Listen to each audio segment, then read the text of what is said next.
अशी उपासना जेव्हा आम्ही करतो, आमच्या मनाला बळकट येत जातं, आमच्या मनाला ताकद येत जातं. मी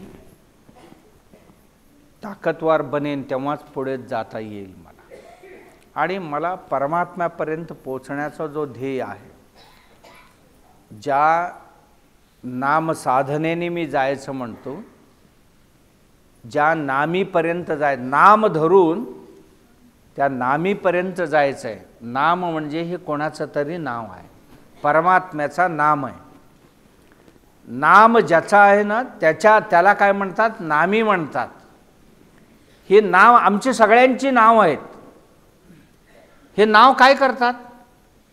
कोणालाही आमच्यापर्यंत नेऊन पोचवण्याचं काम करतात, होय ना.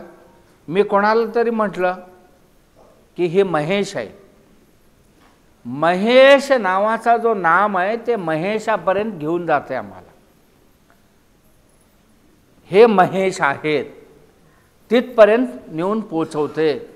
तिथे गेल्यानंतर नाम संपते, नाम थांबते आणि ती व्यक्ती सापडते.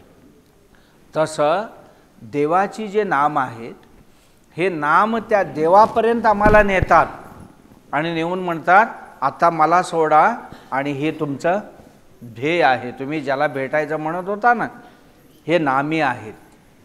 म्हणजे परमात्म्याचा एक नाम.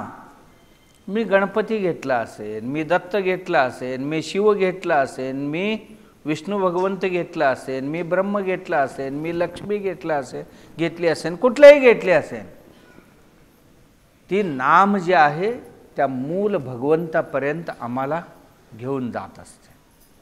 म्हणून त्याचा स्मरण करावं. कधी करावं स्मरण? कधीही करावं. प्रातःकाळी करा, मध्यान्हकाळी करा, संध्याकाळी करा, रात्रकाळी करा, काम करायला जाताना करा, काम करताना सुद्धा नामस्मरण करा आणि करता करता काम करा. एवढंच नाही, हेही सांगितलं त्याने, संकट काळात सुद्धा तुम्ही करा, सुखाच्या वेळी सुद्धा करा. असं नाही की संकट काळात तरी सगळे करतात.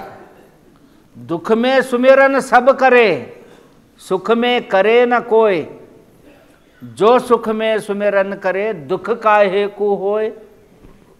होय ना. सुख में सुमिरन सब करे, दुख में सुमिरन सब करे. दुःख आले की कष्ट आले की सगळेजण देवाचे नाव घेतात. यात काय आश्चर्य? काय यात? दुख में सुमिरन सब करे, सुख में करे न कोय. जेव्हा सुखाचे दिवस आले ना, तेव्हा बरीच लोक देवाला विसरूनच जातात, देव आठवतच नाही. तेव्हा जो सुख में सुमिरन करे, सुखात सुद्धा जो देवाचा स्मरण करतो, भजन करतो, आरती करतो, केला, दुःख काय हे को होय. का? देवाचा नामच असा आहे की हे बाकीच्या गोष्टींपासून आमच्या मनाला देवाकडे घेऊन जाणार. विषयांचं चिंतन सोड, देवचिंतनाला लाग, हे सांगणारी ही नाम आहे आमची.